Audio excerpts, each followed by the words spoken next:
A história mais antiga da civilização humana vem dos antigos textos sumérios. Foi nessa história que nós conhecemos os Anunnakis. Eles eram 7 divindades que desceram à Terra e tinham o propósito de determinar o futuro da humanidade. A mesma história que nós encontramos, por exemplo, na mitologia grega. Ambos os deuses gregos e os Anunnakis brigaram nos céus, e essas brigas influenciaram os eventos aqui na Terra. No passado, esses deuses serviam como conforto para os humanos, porque eles explicavam muitos dos fenômenos naturais que eram incompreendidos. Eles tinham o propósito de diminuir o sofrimento humano. Os deuses e seus mitos estabeleceram para a sociedade normas e condutas, normas sociais, normas essas que nós usamos até os dias de hoje. Nos textos de Gilgamesh dos Sumérios, existe uma passagem que diz que os Anunnakis estavam profundamente envolvidos com a criação dos humanos. Alguns acreditam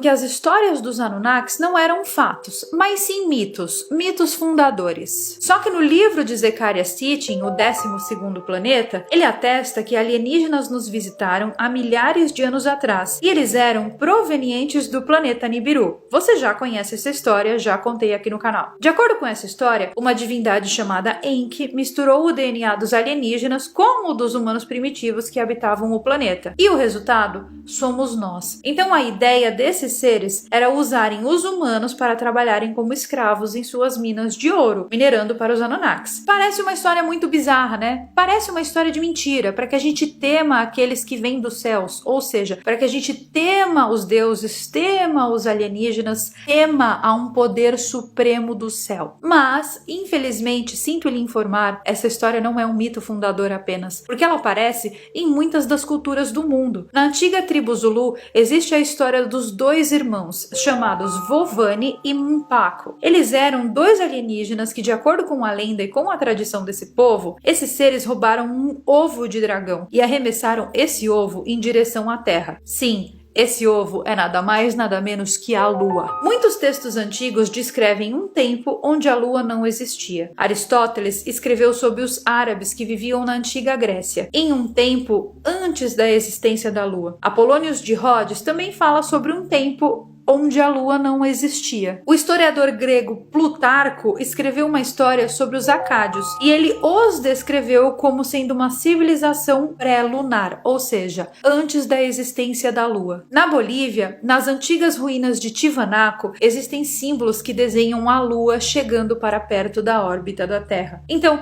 de acordo com as culturas Zulus e com tantas outras culturas do mundo, a Lua não se formou. A Lua simplesmente foi construída. Falando nisso, alguma vez você assistiu aquele filme Moonfall? Pois é, o filme conta essa exata história que eu estou contando para vocês sobre uma manipulação da percepção causada por entidades sobrenaturais aqui na Terra de uma maneira muito linda, com ficção científica. Lembre-se que a ficção não é apenas um gênero que serve para a diversão. A ficção é uma maneira de nos contar verdades difíceis de serem engolidas em doses homeopáticas. O filme Moonfall então fala sobre isso. E os Zulus dizem que a Lua foi construída em uma outra parte da galáxia pela mesma raça daqueles 2 irmãos aliens lá. De acordo com eles, a Lua foi construída como uma central de monitoramento para manter uma vigilância na raça humana. De acordo com essa teoria, os seres que construíram a Lua seriam uma raça de seres reptilianos, arcontes para ser mais exata. Não é uma raça de reptilianos, é um tipo de ser reptiliano, que se chama Arconte. Mas essa história é real? Quem é que criou esse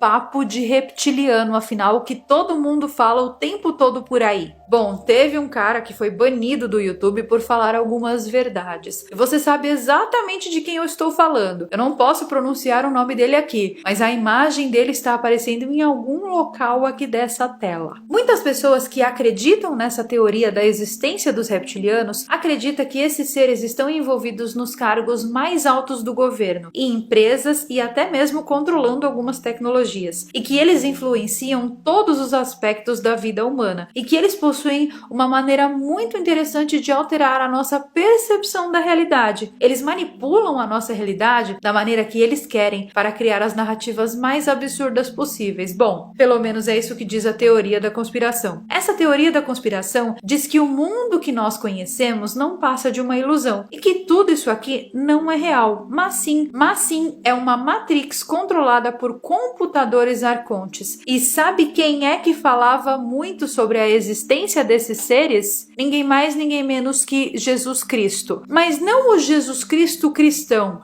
aquele da Bíblia, sabe? Eu tô falando do Jesus Cristo gnóstico. Nos textos gnósticos existem menções claras sobre a existência desses seres. Jesus Cristo falava que eles se alimentavam da nossa energia e da energia das nossas tristezas. Inclusive, aquele filme Monstros S.A. é uma analogia a tudo isso. Você já assistiu Monstros S.A., né? Que os monstros assustam crianças e a energia do medo delas é a energia desses monstros. Pois é, nada é aleatório, nem na ficção, nem nos desenhos infantis. Abram seus olhinhos, meus queridos. Se é verdade ou não, nós não sabemos. Mas que é muito interessante é. Nós somos controlados por esses seres, nós vivemos em uma Matrix. Será que Jesus Cristo tentou nos alertar e não conseguiu?